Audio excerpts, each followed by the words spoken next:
Пайгамбарыбыздын саллаллаху алейхи вассалам экинчи хутбасы.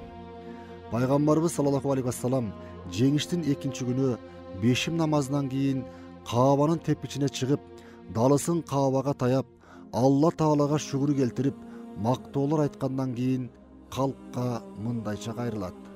О адамдар!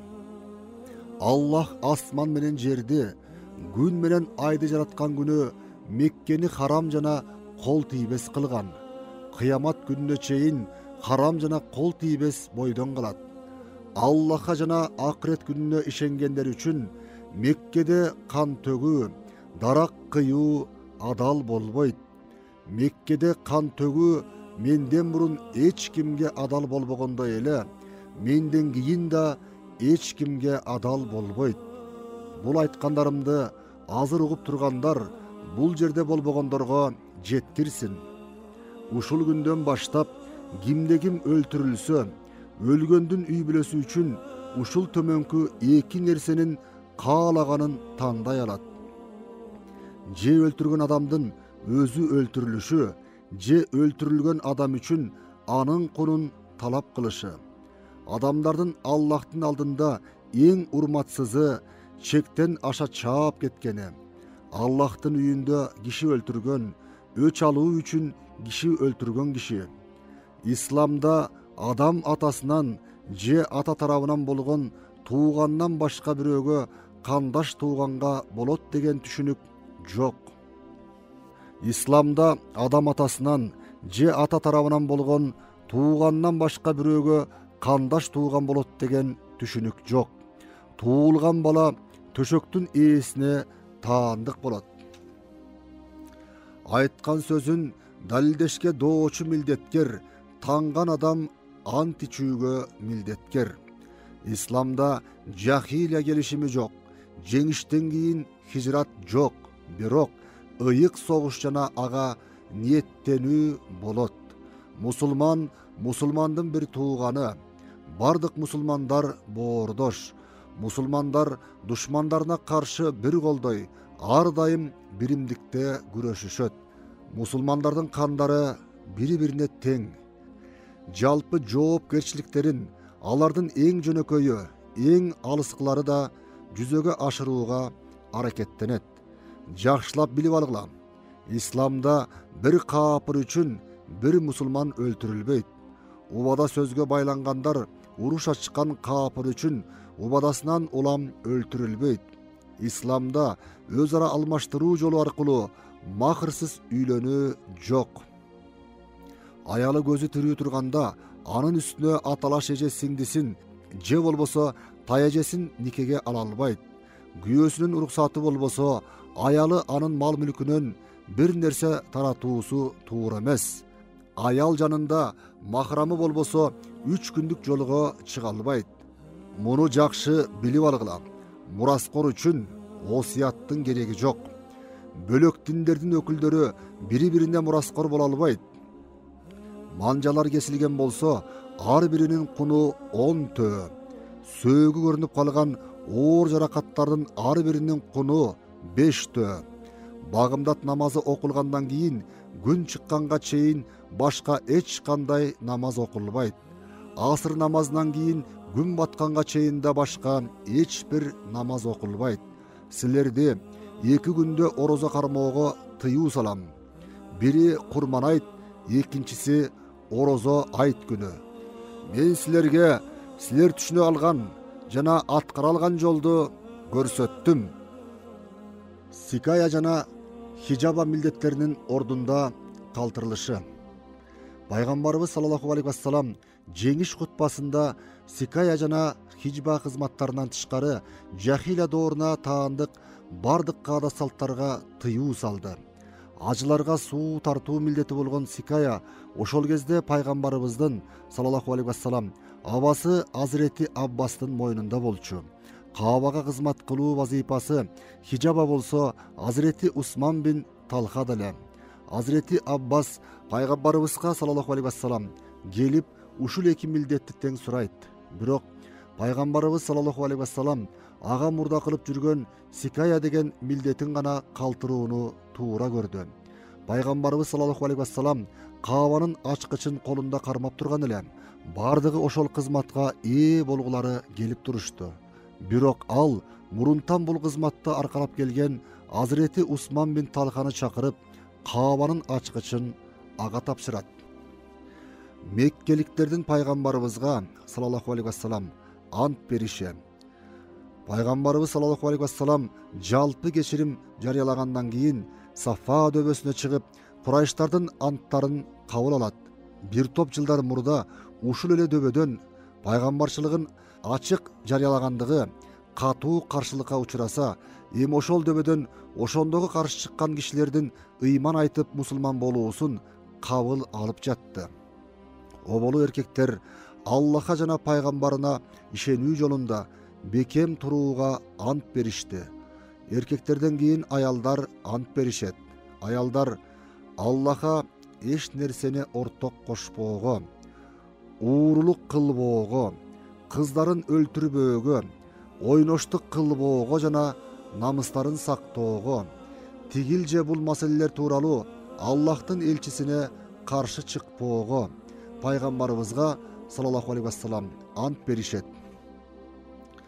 Аялдардын башында Азирети Алинин карындашы Умму Хани, Ас бин Уммаянын кызы Умму Хабиб, Аттаб бин Асиддин эжеси Арба, Абул Аас кызы Атика, Абу Жахилдин баласы Икриманын аялы Умму Хаким, Азирети Халид бин Валиддин карындашы Фахита сыяктуу Курайш уруусундагы атактуу аялдар турган.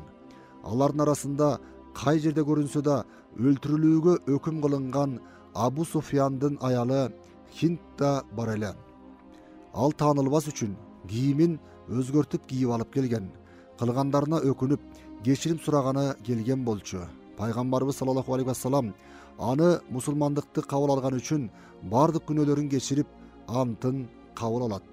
Исламдын кайнасаганы кошулбаган элдешкис душмандарынын бири Утба кызы Хиндтин кечирилиши өлүмгө өкүм кылынган кээ бир бутпарастарга үмүт шооласын ачкандай болгон.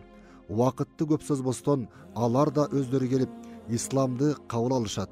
Пайгамбарыбыз саллаллаху алейхи вассалам алардын бардыгын кечирген. Икрима бин Аби Жахил, Абдулла бин Аби Сарх, Саффан бин Умайя, Hazreti Хамзаны өлтүргөн Вахши, Акын Абдулла бин Забари, Хариз бин Хишам, Анас бин Зунайм. Бул аталгандар исламдын эң зыянкеч душмандары болгондуктан каерде жолукса өлтүрүлүүгө буйрулган адамдар болчу. Бирок алар тооба кылышып, пайгамбарыбыздын саллаллаху алейхи вассалам алдына келишкенде аларды кечирген. Меккенин айланасындагы буттардын жок кылынышы. Анан пайгамбарыбыз саллаллаху алейхи вассалам Мекке шаарынын айланасынан орун алган буттарды жок кылууга буйрук берет. Азирети Халид бин Валид буйрук боюнча 30 киши менен барып, Нахла деген жердеги Курайштардын эң чоң буту Узза аттуу айкелди талкалап келишет. Ошондой эле Мушаллал тоосунун башына жайгаштырылган Манат деген бутту Азирети Саад бин Зайдты жиберип талкалатат. Курайштар сыйынган дагы бир атактуу бут Субаны Азирети Амр бин Аас барып жок кылган. Ошентип Меккенин ичи да тышы да буттардан тазаланган. Хунайн согушу. Хижраттын 8-жылы Шаввал айы 630 жыл январ айы. Меккенин алынышы менен дээрлик бардык Курайштар исламды кабыл алган эле. Бирок исламга душмандыгын токтотпогон кээ бир уруулар бар эле. Сакиф, Хавазин жана башка уруулар. Ата талган уруулар эзелтен эле исламга душман болчу. Булар ошол кездеги эң күчтүү уруулар болгондуктан пайгамбарыбызга саллаллаху алейхи вассалам баш ийгилери келишкен эмес. Алар Меккени пайгамбарыбыз саллаллаху алейхи вассалам алганын, Курайш сыяктуу бир топ уруулардын исламга өткөнүн өздөрүнө карата жамандыктын жышааны катары баалап, Меккени дароо басып алууга макулдашышат. Хавазиндердин башчысы Малик бин Ауфтун башчылыгында 20 000 кишиден турган кол курайт. Бул кол башчы жоокерлеринин кайра артка качпаш үчүн болгон мал мүлктөрүн, бала бакырасын чогуу алып жөнөйт.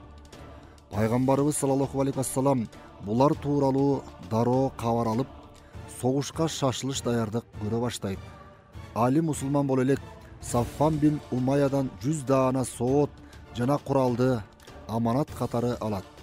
Пайгамбарыбыз саллаллаху алейхи вассалам Мекке алынган күнү жаңы гана мусулман болгон 20 жаштагы Аттаб бин Асидти Меккеге өкүл шайлайт жана Азирети Муаз бин Жабалды ислам илимдерин үйрөтүүгө дайындап калтырган соң 10 000 кишиден турган ислам кошууну Пайгамбарыбыздын саллаллаху алейхи вассалам башкаруусунда душманды көздөй бет алат. Кошуундун 2000-ин меккеликтер түзгөн. Мындан тышкары 80ден ашык бутпарастар да кошуунда бар эле. Булардын максаты согушта кимдин жеңилерин өз көздөрү менен көрүү жана олжо алуу болчу. Пайгамбарыбыз саллаллаху алейхи вассалам мындай көп кошуун менен мурда согушка чыгып көргөн эмес эле. Бирок ал колдун санынын көптүгү да жеңишти алып келбешин билчү. Жеңишти берген да, жеңилишке учураткан да Алла Таала экенин, адамдын колунан келери жеңишке жеткирер аргаларды толук аткаруу гана экендигин эң сонун билчү. Мынчалык көп колго ишенген кээ бир мусулмандар мындай дешет: эми бүгүн мынча кол турганда жеңилбейбиз. А бирок алар мурдагы согуштарда жалгыз Алла Тааланын жардамы аркылуу гана жеңип келишкен эле. Бирок ошого карабастан күчтүү аскердин санынын көптүгүнөн жеңишке жете тургандай маанайга кабылышкан. Пайгамбарыбыз саллаллаху алейхи вассалам жогорку сөздү жактырган эмес. Таңгамал Хунайн деген жерге жетишет. Пайгамбарыбыз саллаллаху алейхи вассалам кошуунун согуштук тартипке келтирет. Өзү 2 кат соот башына туулга кийет. Улуу жаратуучудан бардыгынан көбүрөөк корккон пайгамбарыбыз саллаллаху алейхи вассалам Алла Тааланын бул дүйнөдөгү мыйзамдарына толук баш ийчү. Аллахтын коргоосу астында экенин билсе да, башкалар бир гана соот кийсе, ал 2 кат соот кийип, туулгасында мыктысынан тандаган болчу. Азирети Халид бин Валид башкарган кол душманга сүңгүп кирип барат. Бирок алар буктурмага кабылган эле. Жылганын 2 жээгине жашынып жатышкан душмандар тараптан мөндүрдөй болуп жааган октордон артка чегине башташат. Кошуун ыдырай баштайт. Пайгамбарыбыздын саллаллаху алейхи вассалам айланасында жүздөй гана сахаба калып, калгандары артын карабай кача баштайт. Булардын көбү Меккеде жаңы мусулман болгондор эле. Душман болсо 20 000 колу менен Пайгамбарыбызды саллаллаху алейхи вассалам көздөй жакындап каптап келатты. Пайгамбарыбыз саллаллаху алейхи вассалам качкан мусулмандарга: "О адамдар, каяка баратасыңар? Мени көздөй келгиле. Мен Аллахтын элчисимин. Мен Абдуллахтын уулу Мухаммедмин" деп кыйкырып жатты. Бетме-бет кучакташма согуш башталып кетти. Башкалар кача баштаганда Пайгамбарыбыз саллаллаху алейхи вассалам эр жүрөктүк менен эч коркпостон, артына кичине да кайтпастан жан үрөп согушуп жатты. Ислам кошууну ыдырай баштаганда Курайштардын айрым адамдары өйдө төмөн сүйлөй баштайт. Абу Суфьян бин Харб: "Бул качкан кошуунду эми деңизге чейин да токтото албайсың" дейт. Саффан бин Уммая ошол кезде мусулман боло элек болсо дагы анын сөзүн жактырбай: "Оозуңа таш" дейт. Саффандын иниси келип: "Сүйүнчү, бүгүн сыйкыр тарады, таасирин жоготту" дейт. Саффан аны да жекирип: "Жап жаагыңды. Хавазиндерден өкүмдар болгондон Курайштардан эле өкүмдар болгон артык" деп жооп кайтарат.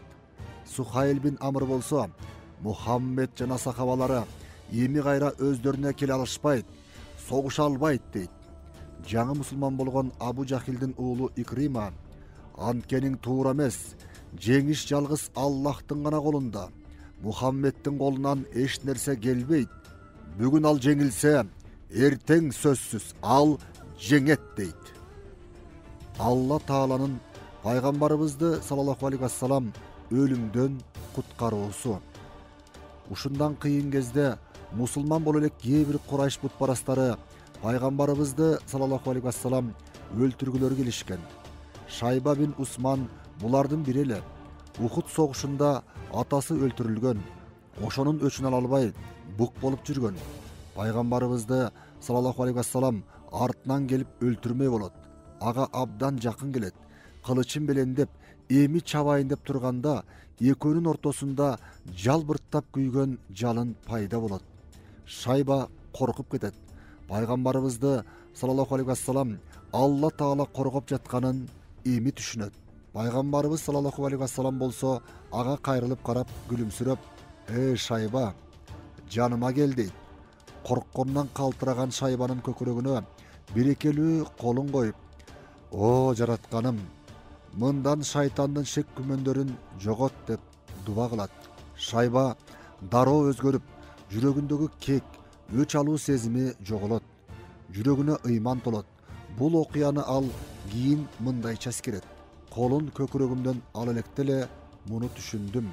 Аллахтын жараткандарынын ичинен андан башка мен үчүн сүйкүмдүүрөөк эч ким жок эле". Анан пайгамбарыбыз саллаллаху алейхи вассалам ага мындай дейт: "О Шайба, капырлар менен чабыша бер". Шайба аны кийин мындайча эскерет: "Аллахтын элчисинин саллаллаху алейхи вассалам алдында кылычым менен согушка аттандым. Жан дилим менен аны коргоп жаттым. Ошол кезде алдымдан атам чыкса да кайра тартпай чаап салмакмын". Ислам кошуунунун өзүнө келиши. Аз гана сахаба менен калган пайгамбарыбыз саллаллаху алейхи вассалам душмандын сел сыяктуу каптап келе жатканын көргөндө алар менен салгылашуу үчүн атын теминет. Бирок атасынын бир тууганы Азирети Аббас тизгинин, Абу Суфьян болсо үзөңгүсүн кармап коштоп алышат. Ошондо пайгамбарыбыз саллаллаху алейхи вассалам Азирети Аббаска төмөнкү сөзүн жарыя кылууга буйрук берет: "О ансарлар жамааты, о Самура дарагынын астында ант берген сахабалар жамааты, кайдасыңар?" Азирети Аббас коңур үнү менен пайгамбарыбыздын саллаллаху алейхи вассалам буйругун жарыя кылат. Качып бараткан мусулмандар тоолорго жаңырган добуштан улам токтошот. Эми гана таң даана атып, айлана чөйрөгө күндүн жарыгы чачырап тие баштагандай, дилдери жарыкка бөлөнөт. Аң сезимдеринде төмөнкү суроо тынчтык бербей жатты. Кайда баратабыз? Аллахтын элчисин кимге таштап качып баратабыз? Катуу уйкудан чоочуп ойгонгондой болушат. Эми алар кайра кайтышып, пайгамбарыбыздын саллаллаху алейхи вассалам жанына чогула башташат. Өзүнө келген ислам кошууну бар күчү менен кайрадан салгылаша баштайт. Кылычтын шыңгыраган үндөрүнө мусулмандардын Аллаху акбар деп кыйкыруулары аралашып жатты. Эми душман корко баштады. Азирети Али менен Абу Дужана ошол учурда пайгамбарыбыздын саллаллаху алейхи вассалам алдында калканч болуп, душмандын мизин майтарып баратты. Ошол учурда душмандын туу кармаган аскерлерин жерге сулатып, душман ого бетер корко баштайт. Пайгамбарыбыз саллаллаху алейхи вассалам Алла Таалага дуба кылып, колуна бир ууч кум алып, жүздөрү кара болсун деп, душманды көздөй чачып жиберет. Бул пайгамбарыбыздын саллаллаху алейхи вассалам бир мужизасы эле. Ошол кум душмандын ар бир жоокеринин көзүнө кирген. Ушул тапта душмандын кошууну ыдырай баштаган. Асмандан периштелер жардамга келип, душман артын карабай кача баштайт. Азирети Аббас бул окуяны төмөнкүчө баяндайт. Бардыгы пайгамбарыбыздын саллаллаху алейхи вассалам бир ууч кумду алып чачкандан кийин башталды. Ошондон кийин гана душман күчүн жоготту. Пайгамбарыбыздын саллаллаху алейхи вассалам атын теминип душмандын артынан чаап жөнөгөнү азыр да көз алдымда. Куранда бул окуя төмөнкүчө баяндалат. Аллах силерди көп жерлерде жеңишке ээ кылды. Хунайн Мекке менен Таифтин ортосундагы өрөөн күнүн эстегиле. Ошондо силерди көп экендигиңер алдап койгон эле. А бирок ал саныңардын көптүгү силерге түк пайда бербеди. Жана силерге кең жер тардык кылды. Кийин душмандан жүз буруп чегиндиңер. Кийин Аллах пайгамбарына жана момундарга өзү тарабынан токтоолукту түшүрдү.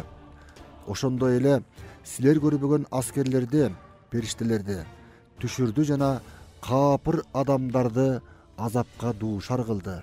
Капырлардын жазасы ушул. Жеңилген душман кошууну бытырап, бөлүнүп, артка чегине баштайт. Бул согушта мусулмандар 4 шейит берген. Душмандын 70 жоокери өлгөн. Душман согушка бала бакырасы, мал мүлкү менен келгендиктен мусулмандарга мурда болуп көрбөгөндөй олжо түшкөн. Адамды сыйлай билүүнүн бир үлгүсү. Туткундардын арасында пайгамбарыбыздын саллаллаху алейхи вассалам эмчектеши Саат уулдарынан Шайма да бар эле. Өзүнө жасалган катуу мамилелерди жактырбаган Шайма: "Мен деген пайгамбарыңардын эмчектешимин" дейт. Аны дароо пайгамбарыбызга саллаллаху алейхи вассалам алып келишет. Пайгамбарыбыз саллаллаху алейхи вассалам: "Айткан сөзүңдү далилдеп бере аласыңбы?" деп сурайт. Шайма: "Бир күнү ойноп жатып, ийнимди тиштеп алгансың. Мына издери" дейт. Изди көргөн пайгамбарыбыз саллаллаху алейхи вассалам эмчектеши Шайманы тааныйт. Адам кадырын эң жакшы билген, кичинекей жакшылыкты дагы унутпаган пайгамбарыбыз саллаллаху алейхи вассалам эмчектешин жанына отургузат. Дароо өткөн балалыгын эстеди. Көздөрү жашка толот. Анан сүт энесин, атасын сурайт.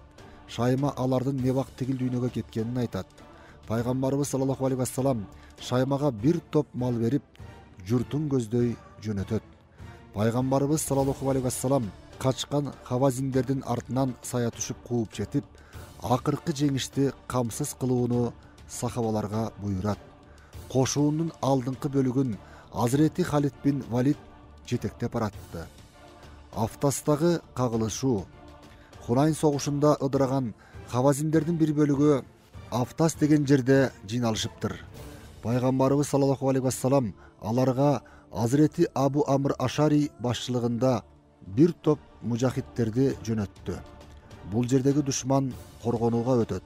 Жекеме-жеке урушта мусулмандардын кол башчысы Азирети Абу Амр хавазиндердин бир тобун жайлайт. Анан найза урушу башталат. Кол башчы найзадан шейит кетет. Анын ордун ээлеген Абу Муса согушуп атып жеңишке жеткен. Душман чегинип Таифке баш калкалайт. Пайгамбарыбыз саллаллаху алейхи вассалам бул жолку согушта толук жеңишке ээ болууну көздөгөн жана Таифти карай аттануудан мурда согуш олжолору менен туткундарды Жирранна деген жерге жыйдырып, сахабалардан бир тобун кароолго коет. Таифти курчоо. Хунайн согушунда мусулмандардан жеңилген сакифтер өз журту болгон Таифке барып баш калкалашат. Бул жер душмандын баш калкалаган акыркы чеги болчу. Хавазин менен сакифтерди мусулмандарга каршы көтөргөн Малик бин Ауф дагы ушул жерге келген эле. Булар өз жазаларын алууга тийиш болчу. Пайгамбарыбыз саллаллаху алейхи вассалам сахабалары менен Таифти көздөй бет алат. Бул жерди ал абдан жакшы билчү. Бир топ жылдар мурда пайгамбарлык милдетин аткаруу үчүн келгенде бул элден кордук көргөн эле. Таифтиктер аны таш бараңга алышып, бети башын канга жуушкан эле. Ислам кошууну Таифке бат эле жетип келет. Бирок сакифтер азык түлүктөрү мол камдап алып, чепке бекинип алышкан эле. Бул чептерди албай туруп, шаарга кирүү мүмкүн эмес болчу. Пайгамбарыбыз саллаллаху алейхи вассалам жетектеген мусулмандар чепти курчап алат. Душмандын мөндүрдөй жааган огунан бир нече мусулман шейит кетет. Пайгамбарыбыз саллаллаху алейхи вассалам мындан соң кошуундун ордун которуп, чептен алысыраак жайгаштырат. Алыстан ок атуучулар болуп турду. Курчоого алынган душмандардын каршылыгы күчөп, алардын колуга түшөр түрү жок. Ошондо пайгамбарыбыз саллаллаху алейхи вассалам сахабалары менен кеңеш курат. Аларга катапульт куруп, таифтиктерди таш менен талкалайлы деген сунуш түшүп, ал кабыл алынат. 3 катапульт курушуп, душманды таш менен аткылай башташат. Ислам кошуунунда буканын терисинен жасалган күчтүү 2 жабык араба бар болчу. Musulmanдар бул арабанын астына киришип, чептин түбүнө чейин келип, астын казалы дешти. Бирок мындан ийгиликке жете алышкан жок. Анткени душмандардын үстүдөн ыргытылган ысытылган темирлери, шиштери терини тешип кетип жатты. Каршылык күчөгөндөн күчөп, мусулмандар тажаганда Азирети Халид бин Валид душмандан ирөөлгө эр сурайт. Бирок душмандар чептен түшкөнгө көнбөй коет. Анан пайгамбарыбыз саллаллаху алейхи вассалам жаңы сунуш киргизет. Чептен ылдый түшүп, мусулман болгон кулдар азаттыкка чыгарылат. Чептен 20га жакын кул түшүп келип, мусулман болот. Пайгамбарыбыз саллаллаху алейхи вассалам аларды азаттыкка чыгарат жана кийинчерээк баарын сүннөткө отургузат. Анан аларга Куран жана дин негиздерин үйрөтүү үчүн сахабаларга тапшырма берет. Уяна бин Хиснидин 200-дүүлүгү. Ушул учурда Гатафан уруусунун башчысы Уяна бин Хисн пайгамбарыбызга саллаллаху алейхи вассалам келип: "О Аллахтын элчиси, уруксат берсеңиз, мен алар менен сүйлөшөйүн, аларды исламга чакырайын. Балким Аллах аларга туура жолду насип кылар" деген сунушун айтат. Пайгамбарыбыз саллаллаху алейхи вассалам уруксат берип жөнөткөндө, Уяна аларга барып, теңирден тескери сүйлөйт: "Мухаммед эч качан силер сыяктуу күчтүү душманга эч жолугуп көргөн эмес. Чебиңер абдан бекем, коргонууну уланта бергиле." Кийин кайра пайгамбарыбызга саллаллаху алейхи вассалам келгенде аларга эмне дегенин сураса, ал кебелбестен мындай дейт: "Аларды исламга чакырдым. Мухаммед силер колго түшмөйүнчө бул жерден кетпейт дедим." Пайгамбарыбыз саллаллаху алейхи вассалам буга өтө ачууланып: "Жалган сүйлөп жатасың. Сен аларга мындай дедиң" деп, ал айткан сөздөрдүн чып-чыргасын уротпой кайра өзүнө айтып берет. Уятынан кызарып татарып кеткен Уяна дароо кечирим сурайт: "О Аллахтын элчиси, кечир мени. Кылганыма өкүнүп турам." Азирети Умар келип: "Уруксат берсең башын кыя чабайын" дейт. Бирок пайгамбарыбыз саллаллаху алейхи вассалам эл Мухаммед сахабасын өлтүрүп атат деп ойлойт деген ой менен ага уруксат берген жок. Пайгамбарыбыздын саллаллаху алейхи вассалам түшү. Курчоо учурунда пайгамбарыбыз саллаллаху алейхи вассалам түш көрөт. Түшүндө ага бирөөлөр бир чөйчөк сары май тартуу кылып жатыптыр. Бирок бир короз пайда болуп, аны чокуп төгүп салат экен. Пайгамбарыбыз саллаллаху алейхи вассалам түшүн айтып бергенде, Азирети Абу Бакыр: "О Аллахтын элчиси, менин оюмча Таифти алуу азырынча насип болбосо керек" дейт. Пайгамбарыбыз саллаллаху алейхи вассалам дагы аны ырастады. Курчоодон баш тартуу. Пайгамбарыбыз саллаллаху алейхи вассалам бул күндөрү Таифти жеңе албасын түшүнөт. Жөн эле убакыт короткондун негизи жок эле. Азирети Умарга курчоону таштап, артка кетүүнү жарыялоого буйрук берет. Бирок кээ бир сахабалар чегинүүгө каршы чыгат. Ошондо аларга Азирети Умар минтип жооп берет: "Биз Худабия окуясына күбө болдук. Худабияда ичиме Аллахтан башка эч ким билбеген бир күмөн кирген эле. Ошол күнү Аллахтын элчисине мурда такыр сүйлөбөгөн сөздөрдү айттым. Аз болгондо үй бүлөм жана мал мүлкүм кыйрап жок болуп кетмек. Пайгамбарыбыздын Аллахка баш ийип кылган ишинде биз үчүн кайырдуулук бар эле. Калык үчүн Худабия келишиминен да кайырдуу жеңиш болгон эмес.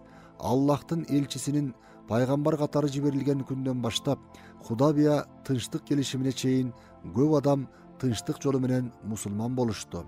Аллахтын элчисинин кылган ишинде кайырдуулук бар.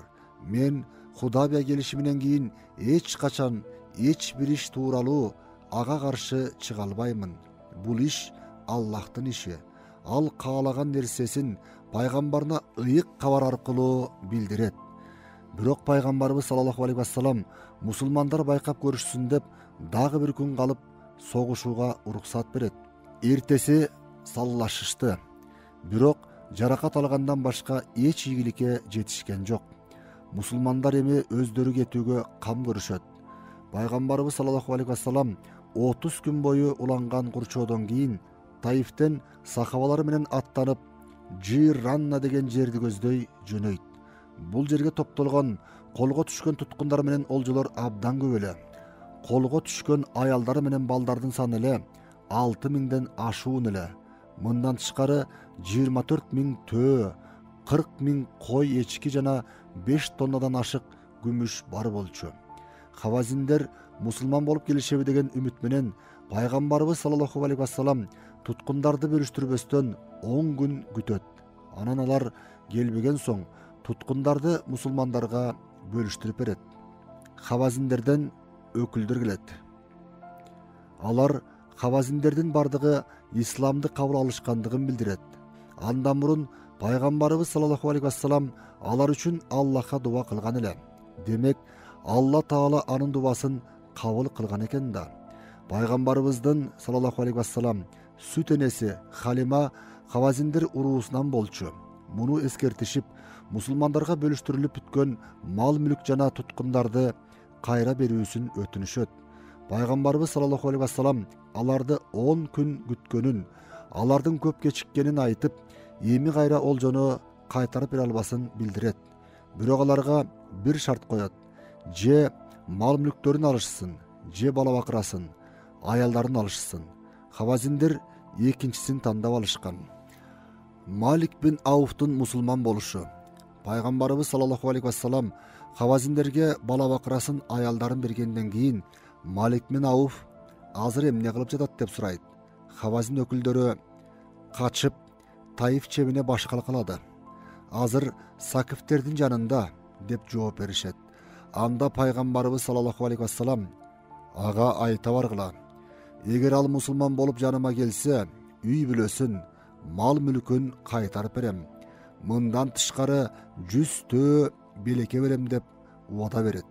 Өкүлдөр бул сунушту Малик бин Ауфка билдиришкенде, ал пайгамбарыбызга саллаллаху алейхи вассалам келип, күбөлүк келмесин келтирип, исламды кабыл алат. Пайгамбарыбыз саллаллаху алейхи вассалам убадасына туруп, убада кылган нерселерин берет. Мындан тышкары аны уруусуна өкүмдар кылып дайындайт. Малик бин Ауф пайгамбарыбызга саллаллаху алейхи вассалам болгон сезимдерин төмөнкүчө билдирет. Адамдардын арасында Мухаммедке саллаллаху алейхи вассалам тең эч кимди уккан дагы, көргөн дагы эмесмин. Андан бир нерсе сурасаң, 2 эсе кылып берет турбайбы? Мындан башка эртең боло турган окуялардан өйдө айтып берет турам. Демек, анын көңүлү мал мүлктүн аркасы менен исламга жибиген эле. Бир ай мурун ислам кошуунуна каршы кол кураган мусулмандардын айгышкан жоосу Малик эми исламга кызмат кыла баштайт. Ошондой эле пайгамбарыбыз саллаллаху алейхи вассалам жаңыдан мусулман болгон курайыштарга олжого түшкөн мал мүлктөн көп бөлүп берет. Кала берсе кээ бирлөрүнө 100дөн, 200дөн төө берет. Мындан максаты жаңы эле исламга өткөн бул адамдардын ыйман толук орноп бүт элек көңүлдөрүн исламга карата жибитүү болгон. Чынында эле бир топ мал мүлккө ээ болуп калган жаңы мусулмандар сүйүнгөндөн пайгамбарыбызга саллаллаху алейхи вассалам ченемсиз ыраазы болушуп, ислам үчүн өзүн арнаган адамдарга айланган. Саффан бин Умайянын мусулман болушу. Саффан бин Умайя пайгамбарыбыздын саллаллаху алейхи вассалам эң чоң душмандарынын бири эле. Меккедеги жеңиш күнү алдагы өлтүрүлүүгө өкүм кылгандардын арасында болчу. Бирок ал өтө боорукер, пайгамбарыбыздан саллаллаху алейхи вассалам кечирим сурап, мусулман болуу үчүн 2 ай сураган эле. Пайгамбарыбыз саллаллаху алейхи вассалам 4 ай убакыт берген. Алдагы ислам кошууну менен чогуу ушул жолку казатка аттанган болчу. Пайгамбарыбыз саллаллаху алейхи вассалам Жираннада олжону көзөмөлдөп турган убакта көзү Саффанды чалып калат. Ал төө, кой эчкилер турган өрөөндү ойлуу карап турган эле. Пайгамбарыбыз саллаллаху алейхи вассалам дароо аны түшүнүп: Абу Вахб, бул өрөөн сага абдан жактыбы деп сурайт. Саффан ооба деп жооп кайтарат. Андай болсо бул өрөөн малдары менен чогуу сеники болсун дейт. Саффан абдан таң калып, уккан кулагына ишене албай турат. Анан бир топко чейин эмне дерин биле албай калганын сезип, пайгамбардын жүрөгүнөн башка эч кимдин жүрөгү мынчалык таза, мынчалык жоомарт боло албайт деп ыраазычылыгын билдирип, ошол замат күбөлүк келмесин келтирип исламды кабыл алат. Ал мусулман болуу үчүн өзүнө берилген 4 айлык мөөнөттүн 1-айы да акырына чыга электе ушундайча мусулмандардын катарына өттү. Муну ал төмөнкүчө эскерет. Аллахтын элчиси мага ошол өрөөндү белекке бергенге чейин ал адамдардын ичинен эң жек көргөнүм болчу. Бирок бул белектен кийин ал адамдардын ичинен мага эң сүйүктүүсүнө айланды. Бул окуя пайгамбарыбыздын саллаллаху алейхи вассалам адамдарды психикалык жактан таанууда канчалык кылдат экенин далилдейт. Адамдардын көңүлүн жибитиш үчүн кээде берген сыйлыктары, кээде жагымдуу сөзү, кээде бир күлүмсүрөөсү, кээде жакшы бир иши жана кээде бир белеги жетиштүү болчу. Кээ бир сахабалардын нааразычылыгы.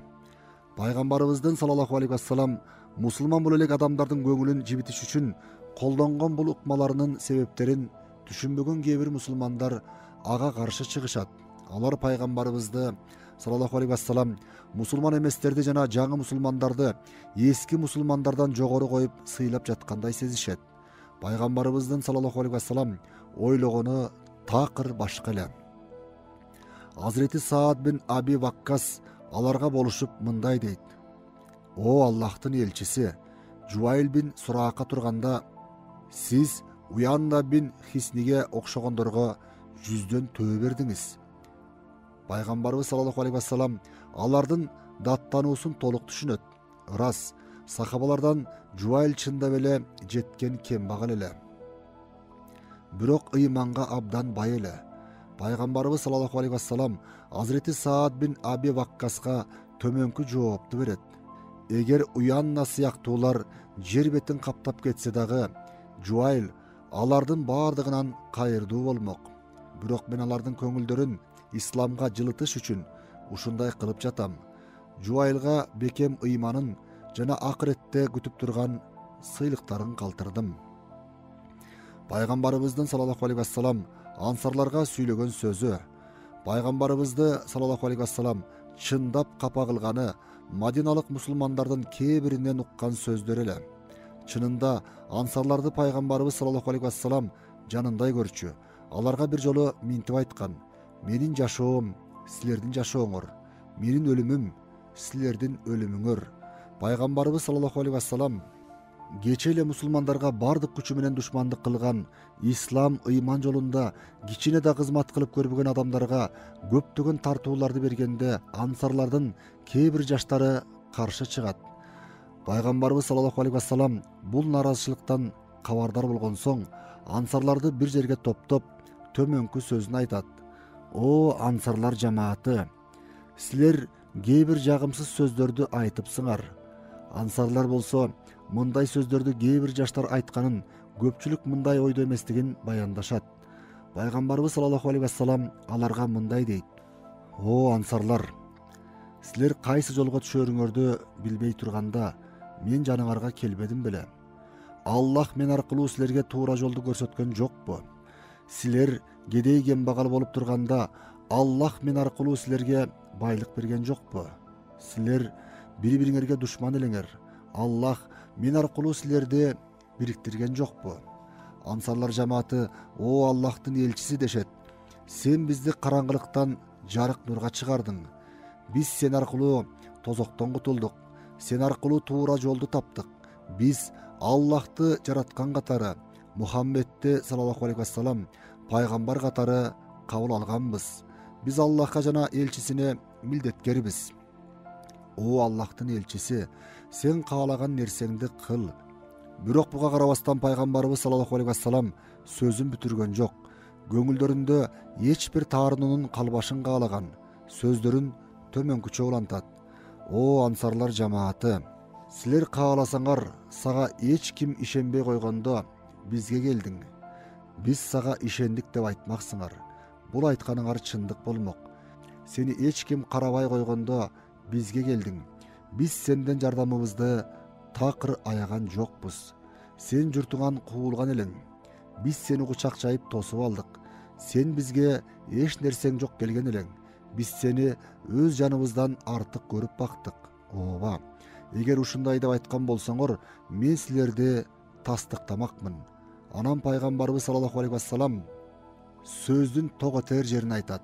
O ansarlar jamaаты kээ bir adamlar iyi bolgon düýnösü menen ketip baratkanda sizler Allah'tın elçisi menen birge jurtuňarga kaytgyňar gelbeybi? Madinalık musulmanlar bir ozdan ova, o Allah'tın elçisi, biz buga razıbız deşet. Bul joopdan keyin Paygambarыбыз sallallahu aleyhi vesselam tömönkü jalındуу sözünü aytat. Muhammed'in jany kolunda bolgon Allah'a ant kılamın. Eger hicrat sooptu bolbogondo ansarlardan birösü bolууну kaalamakmın. O jaratkanım, ansarlardan uğuldarынан, alardın uğullarının uğullarından da merimingdi ayaba. Süýüktü Paygambarыбыздын sallallahu aleyhi vesselam bul çyn jürekten çykkan jalındı sözlerinde Madinalık musulmanlar çıday albay, eçkire ыйлай baştaşat. Akırı mınday çeşimge gelişet. Biz oljo ülüşü katarı Allah'tın elçisine razıbız. Bizge başkanın keregi jok. Mekke'ge baruu. Paygambarыбыз sallallahu aleyhi vesselam jiranadan umra kılуу üçin ihramga giret. Anan sahabalary menen Mekke'ge tün içinde girip gelişet. Ertesi erteň menen sahabalary menen birge Kaabany tawaf kılat. Andan soň Saffa menen Marwanın ortasında say kılat. Saydın 7-sinde Marwanın janında çaçın aldırat. Bul umrada kurmandyk çalgan emes. Madinaga kaytuu. Paygambarыбыз sallallahu aleyhi vesselam emi Madinaga kaytuuga niyettenet. Orduna Hazreti Attab bin Asiddi ökül kılıp dayındap, Hazreti Muaz bin Jabaldı İslamdı jana Kur'anды üýretүү, түшүндүрүү üçin Mekke'ge kaltırat. Andan keyin Madinany gözдөй jolga çıgat. Zulkada ayı ayaktayın dep kalganda Madinaga jetet. Oman ökümdары jana inisinin İslamga çakırılışı. Hicrattın 8-yılı Zulkada ayı. Mekke'nin alınışı jana Hunayn jеңişinden keyin Paygambarыбыз sallallahu aleyhi vesselam jana musulmanlar Madinaga kuwanычтуу kaytышat. Emi köptögen urular İslamды jan dilderi menen kabılday baştagan ele. Bирок uşuga karabastan İslam çakırıgı ali jetpegen ökümdarlar da bar ele. Paygambarыбыз sallallahu aleyhi vesselam Madinaga barary menen bul maksatty gözдөp Hazreti Amr bin As'ty Omanга jönötöt. Anın mildeti ökümdar Jayfar menen inisi Abdqa Paygambarыбыздын sallallahu aleyhi vesselam katın tapşırуу jana alardı İslamga çakırуу bolçu. Oman Indo-Yemen dengizinin jeginde Basra buluňu tarıgan jerde jaygaşkan şaharlardan biri bolçu. Al jer kurma bakçılары jana egin zarlary menen atagı çykkan. Oşol mezgilde bul şaharda az diýler üstömdük kılışçu. Hazreti Amr bin As buyrukka başyıp Omanga barıp katты tapşırat. Katta Paygambarыбыздын sallallahu aleyhi vesselam tömönkü sözdörü bar bolçu. Bismillahirrahmanirrahim. Allah'tın elçisi Muhammed bin Abdullah'tan Julandanın uğulları Jayfar menen Abdqa. Tuğra joldu tutungandarga salam bolsun. Aytarım, men ek öňürdi teň İslamga çakıramın. Musulman bolgula, salamatka jetkile. Men gözü tirүүлөрdü ahiret azabı menen korkutuu, kapırlar tuuralуу Allah'tın ökümlörün жүзөгө aşırуу üçün Allah'tın bardyk adamlarga jibergen elçisimin. Eger İslamды kabul kılsaňar, ökümdar boydan kalasyňar. Egerde İslamdan baş tartsaňar, ökümdarly koluňardan çıgat. Atçan koşuun, aymağыңарды basıp, Paygambarlığım sizlerden biýligiňerde jeňip alat. Jayfar inisi Abd menen obolu şeklenişet. Anan Paygambarыбызды sallallahu aleyhi vesselam rastaşıp İslamды kabul alışat. Oşonda ele öz elin da İslamды kabuldoого ündöşöt. Kalk oň жооп berip musulmançylykty jan dili menen kabul alışat. Bahreyn ökümdarının musulman boluşu. Hicrattın 8-yılı Zulkada ayı. Paygambarыбыз sallallahu aleyhi vesselam İslamga çakırуу maksatı menen sahabalardan Hazreti Ala bin Hardamini jana Abu Hurayrany Bahreyn ökümdары Munzir bin Sabaga jönötöt. Бахрейн, Индия, Басра жана Омандын ортосунда жайгашкан деңиз жээгиндеги чакан мамлекет болгон. Элинин бир бөлүгү отко табынгандар, бир бөлүгү жөөт, калгандары христиан эле. Пайгамбарыбыздын саллаллаху алейхи вассалам Бахрейн өкүмдарына жөнөткөн катынын мазмуну төмөнкүчө болчу. Бисмиллахир-рахманир-рахим. Туура жолго келгендерге салам болсун. Мен сени исламга чакырамын. Мусулман бол, саламатка жет. Аллах азыркы өкүмдарлыгыңды кайра сага калтырат. Муну жакшы билгин. Менин диним ат менен жөө жеткен бардык жерге жетет. Өкүм сүрөт. Азирети Ала бин Хадрами менен курулган маектин аягында Мунзир бин Сааба отко табынгандардын баш кечили Сибхут менен бирге мусулманчылыкты кабыл алат. Ошентип, Мунзир дүйнөлүк салтанат менен чогуу акыреттик салтанатка да ээ болот. Өкүмдар менен бирге элдин көпчүлүгү исламды кабыл алат.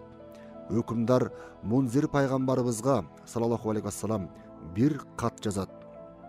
Катта исламды кабылдаганын, пайгамбарлыгын ырастаганын билдирип, өлкөсүндөгү отко табынгандар менен жөөттөрдү эмне кылуу керектигин сураган эле. Пайгамбарыбыз саллаллаху алейхи вассалам анын катына жооп жаздырат. Бисмиллахир-рахманир-рахим. Аллахтын элчиси Мухаммедтен Мунзир бин Сабага. Аллахтын саламы сага болсун. Сени туура жолго багыттаганы үчүн эч бир шериги болбогон Аллаха мактоолор айтып шүгүр кыламын. Аллахтан башка Кудайдын жок экенине, Мухаммед анын кулу жана элчиси экенине күбөлүк беремин. Катыңды алдым. Окутуп, катта жазылгандарга күбө болдум. Сага улуу жаратуучунун буйрук жана чектөөлөрүнө жараша иш кылууңду эскертемин. Акыл насаат кылган кишинин өзү да насаат алган болуп сооп табат. Элчилериме баш ийген жана буйруктарын аткарган адам мени уккан болуп эсептелет. Элчилерим сени макташты. Сен тууралуу жакшы нерселерди айтышты. Сенин өз калкың тууралуу айткан талаптарыңды түшүнөм.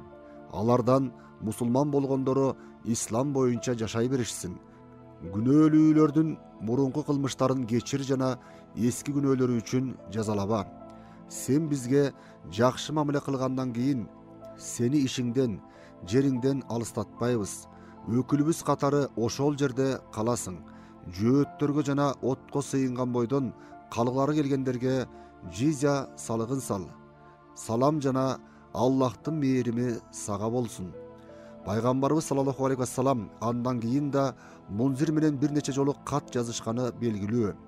Өкүмдар пайгамбарыбыздын саллаллаху алейхи вассалам айткандарын толук аткарган.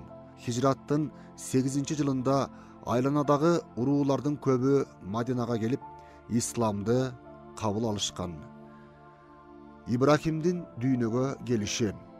Хижраттын 8-жылы Зулхиджа айында пайгамбарыбыздын саллаллаху алейхи вассалам зайыбы Мариядан уулу Ибрахим төрөлгөн. 7 күн өткөндөн кийин курмандык чалып, ага ат койгон. Ага, бабам Ибрахимдин ысымын ыйгардым. Акын Кааб бин Зухайрдын мусулман болушу. Кааб бин Зухайр чоң акын эле. Атасы Зухайр да араптардын атактуу акындарынын бири болчу. Өзүнүн 2 уулу Кааб менен Бужайрды акындык өнөр менен тарбиялап өстүргөн болчу. Акын Зухайр бин Аби Сулма бир күнү китеп ээлери христиан жана жөөттөр менен маек куруп атканда, акыр заманда бир пайгамбар келе турганын укканы бар. Бир күнү түшүндө асмандан учу салаңдаган арканды көрөт. Колун сунса такыр жете албай коет.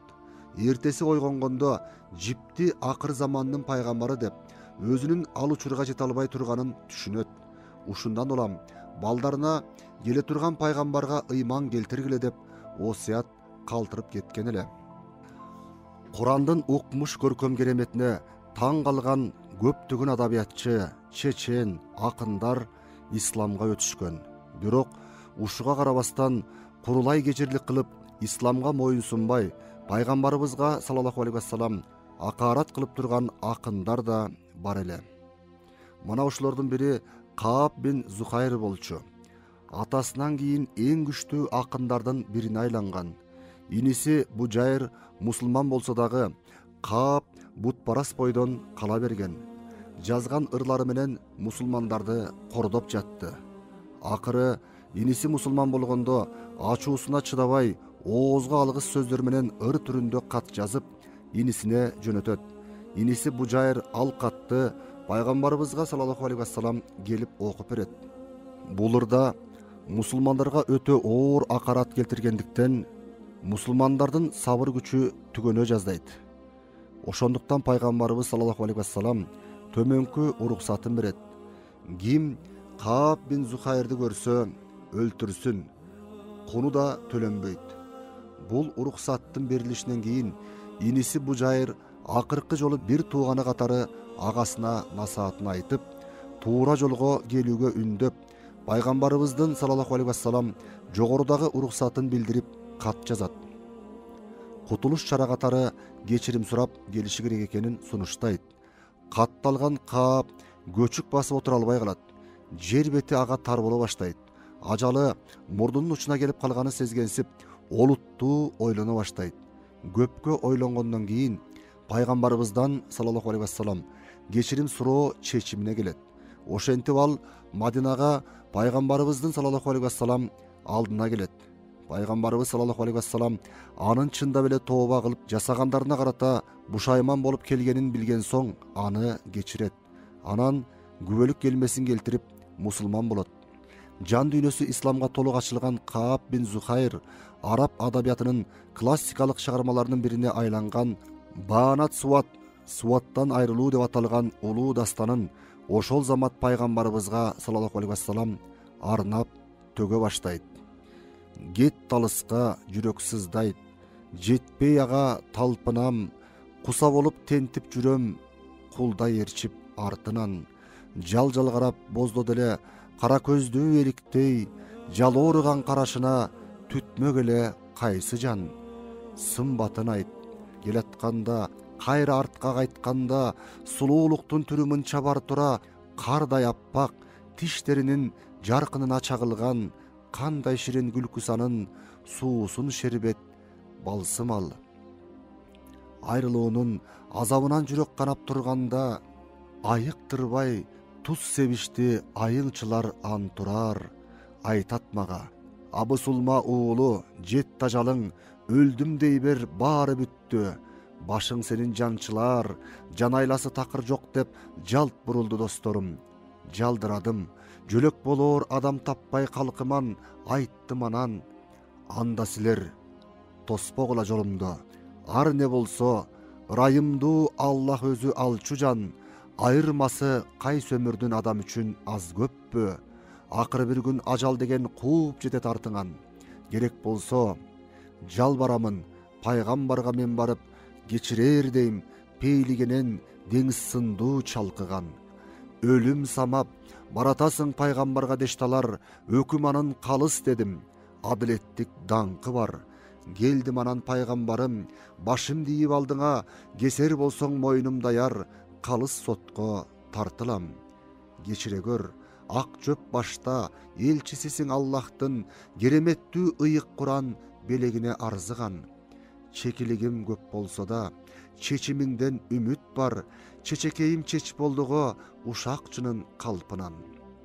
Айбаты курч, дар көйүңдө айтып турам арзымды, адам түгүл пил да болсо айбыккандан калтырар. Кечирбесең кокус мене, шорум кайнайт шорподой, кенен дүйнө тарыйтмага кейиш менен жан чыгар. Оң колумду сунам сага, о пайгамбар улугум, айтылды сөз айтылар, өкүмүңдү айт угам. Жараткандын кылычысың, кара өзгөйгө суурулган, жол көрсөткөн нуруң менен бүт ааламга жаркыган. Каап бин Зухайр болсо, андан ары пайгамбарыбыз саллаллаху алейхи вассалам менен сахабалардын эр жүрөк баатырлыктары тууралуу тилин безеп, дастанын улап төгүп жатты. Бул дастандын ичиндеги жараткандын кылычысың, кара өзгөйгө суурулган, жол көрсөткөн нуруң менен бүт ааламга жаркыраган деген саптарды акын төгүп жаткан учурда андан аябай ыраазы болгон пайгамбарыбыз саллаллаху алейхи вассалам үстүндөгү жамынып олтурган куттуу бурдасын чепкенин чечип, бул улуу акынга белек катары акырын жанына басып барып жонуна жаап коет. Ошондон улам Баанат Суат деп башталган бул атактуу дастан касыйда бурда куттуу чепкенге арзыган дастан деген ат менен элге кеңири тараган. Кааб бин Зухайр пайгамбарыбыздын саллаллаху алейхи вассалам куттуу чепкенин ыйык белек катары өмүр бою кастарлап сактаган. Кийинчерээк бир жолу мусулмандардын башкы өкүмдары Азирети Муавия ошол чепкенди 10.000 алтын теңге берип сатып алгысы келгенде, акын Кааб мындай деген: пайгамбарыбыздын куттуу чепкенин көзүм тирүүсүндө эч кимге бере албайм. Кантсе да акын Кааб дүйнөдөн өткөн соң Азирети Муавия тилегине жеткен.